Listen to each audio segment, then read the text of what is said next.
嘿，老师，我做了一只世纪末日后机械渐变四龙。咦，说什么？我做了一个世纪末日后机械渐变四龙。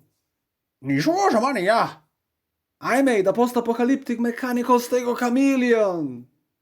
那你早说呢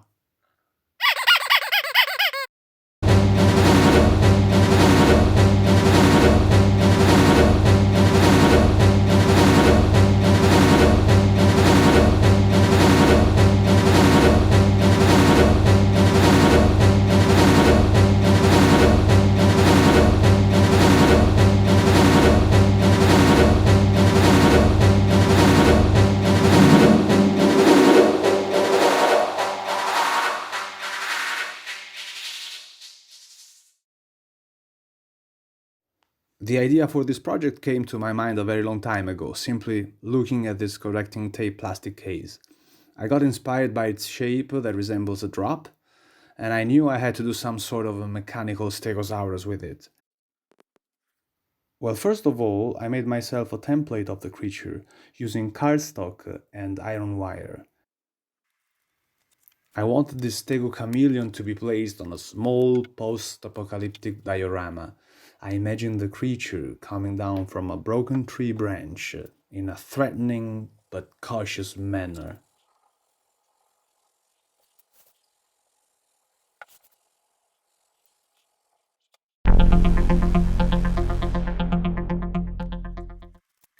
As I showed before, the main body of the creature consists in the plastic case of a correcting tape, on the sides of which I plan to mount the 4 limbs. To attach the limbs to the body, I used 4 rings cut from a corrugated pipe.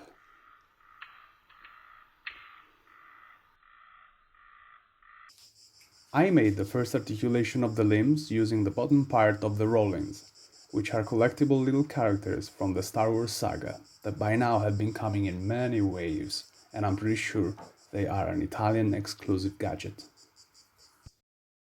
In your country, this one you don't have? As you can see, the bottom part of the rollings contains a piece of heavy metal that allows the figures to stand upright. This bottom part comes out quite easily from the head, and you can pry open it using some clippers. I then proceed roughing out the surfaces.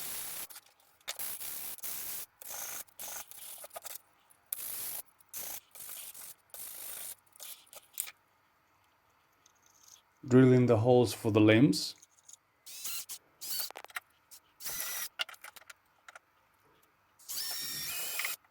And enlarging them and refining them with some Dremel tools.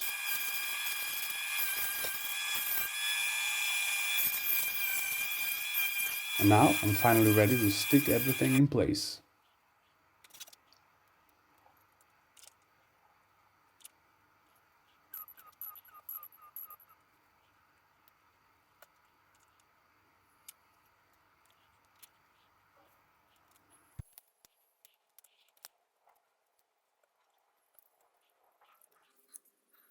To conceal this hole, I made a riveted plate using a plastic sheet from a yogurt pot.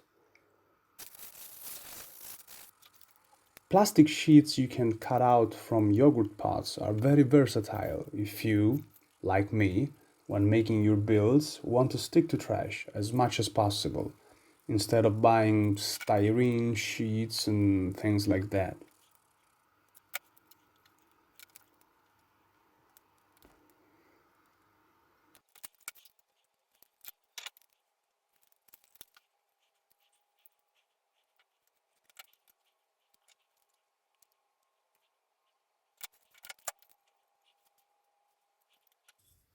Then, using an awl, not so pointy though, it's possible to make rivet-looking bumps, pushing it into the backside of the sheets.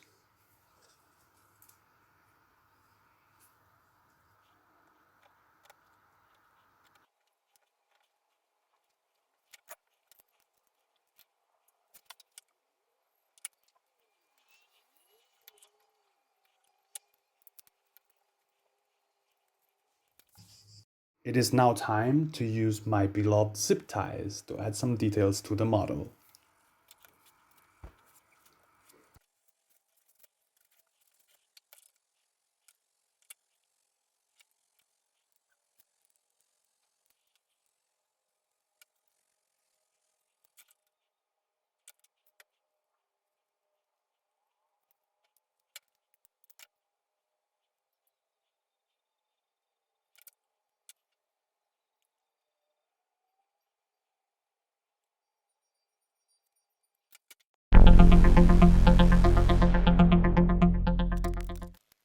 I made multiple bony plates to put on the back of the creature, using scraps from a CD case.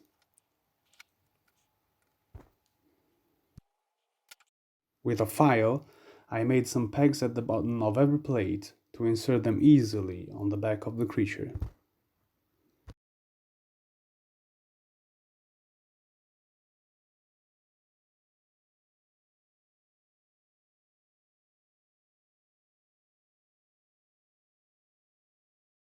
And then, with another file, I carved some grooves along the sides of the plates, and I made some weathering marks along the edges.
Now it's the time to attach the little head to the rest of the body. Basically, I'm talking about the little protection for the tip of the corrector tape. For it to fit nicely in the build, I need to make it the same width of the main body. I accomplish this by overlapping different layers of plastic sheets.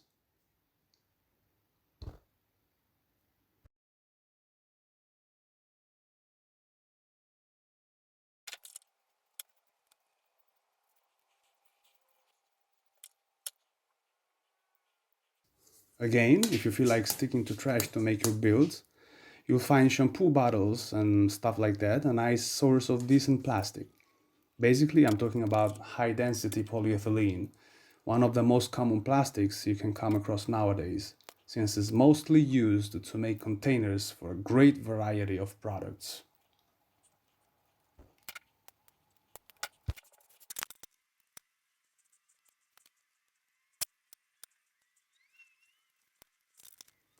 After veneering the head part with layers and layers and layers and layers of plastic, I glue onto it this bit of most obscure origins. As far as I know, it might be a switch of some sort or something. Sure enough, though, it comes from some electric appliances I took apart.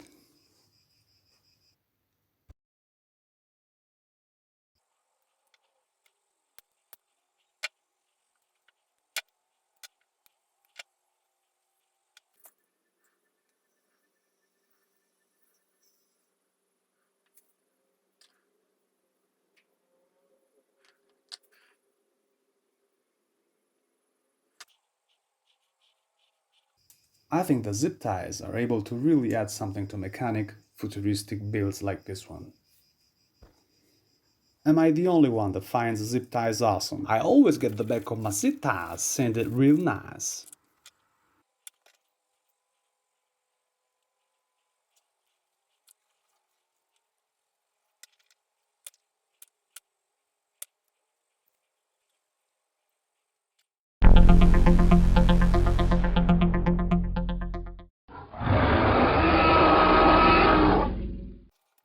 There is at least one species of chameleons, namely the Jackson's chameleon, that has horns on top of its head. And when I started this project, I somehow had a very clear picture of that in my mind. I definitely wanted to incorporate this detail in my build.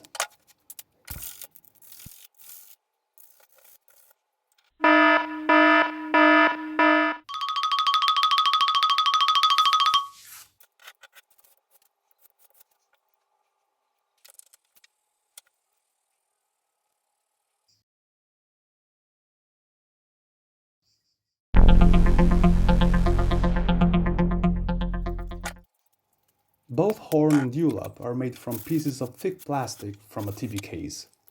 I must say that, like most of plastic enclosures used in electronics, TV cases are built using some of the finest resins available, mostly ABS plastic, as far as I know. Making the dewlap, just like making the horn, was one of the most time-consuming processes, being it completely made from scratch. I used a half-round file to shape the dewlap the way I wanted.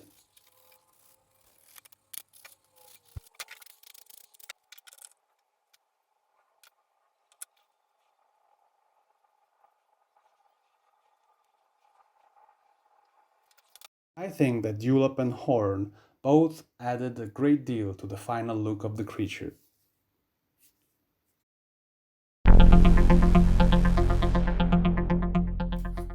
To make the eyes, I used beads, a ball pen ink chamber, and some iron wire.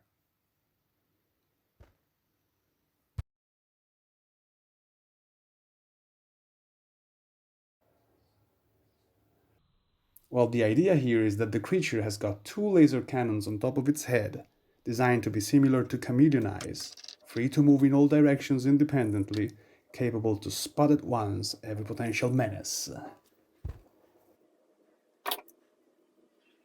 Wow, that could have killed somebody.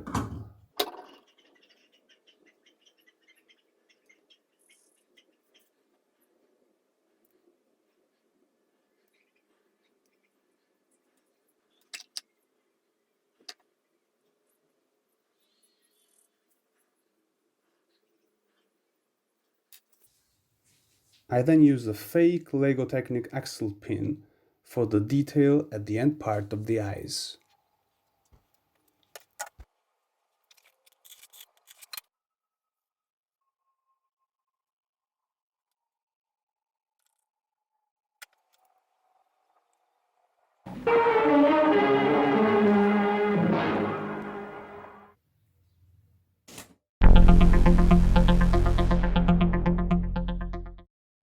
I used scraps from CD cases to make the sections of the tail, as well as plastic ball bullets as joints for the segments. Well, at first I had no idea how to make the tail. Nothing I could think of made enough sense. So I decided to stop thinking, and one day, taking a stroll, I came across a small twig of what I later found out to be a field maple, a tree that in Italy we called acero campestre. Well, that shape captured my imagination right away and gave me the inspiration I needed. Look, I'll let you see it again, okay? Just one more time. Would you just look at the shape of it? Ain't it beautiful? Acero campestre. Grazie, acero campestre. Grazie mille. Each one of the segments of the tail is composed by two interlocked pieces. The tail is made of 12 segments for a total of 24 pieces. In order to make things faster, I took a CD case and started cutting stripes with the same width of the segments. I then made holes of the same diameter of the yellow plastic ball bullets, each one at the same distance, that is the length of joint.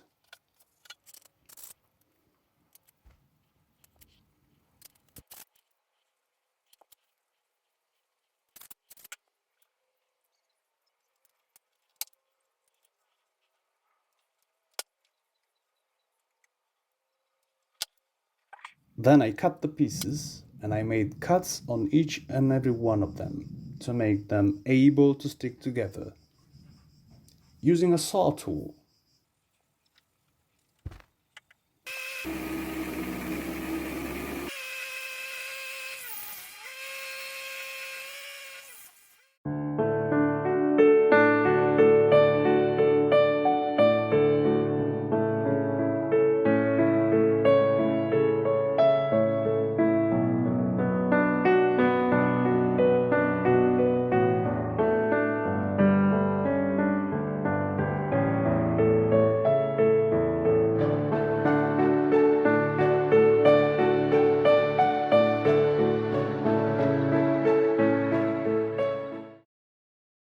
I then assemble and glue together every section with the joints.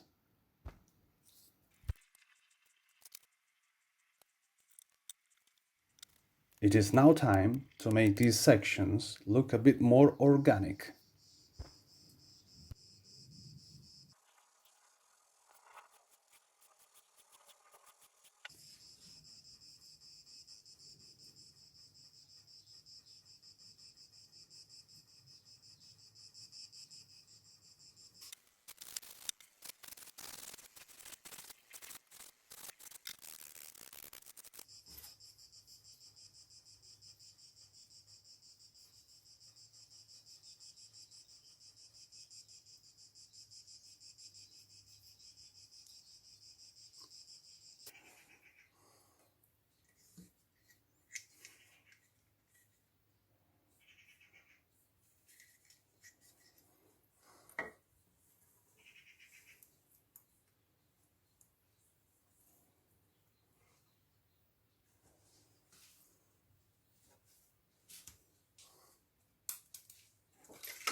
Now that I finished the tail, I had the feeling I had to create some sort of cool connector between the first segment of the tail and the body.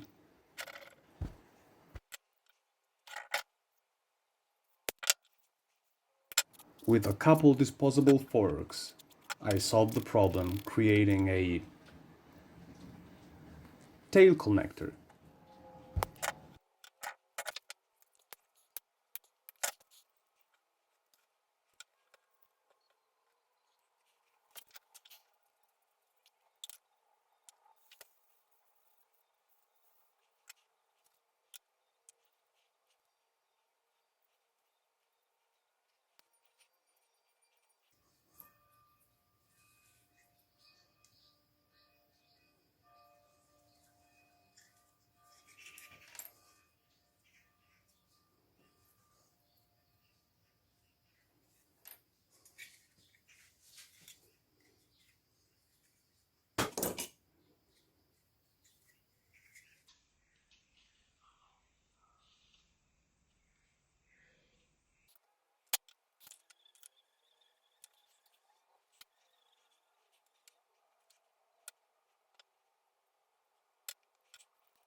I ended up using another piece of that very thick plastic from the TBKs that I also used to make the horn and the Dewlap, to make a pointy and sharp end of the tail.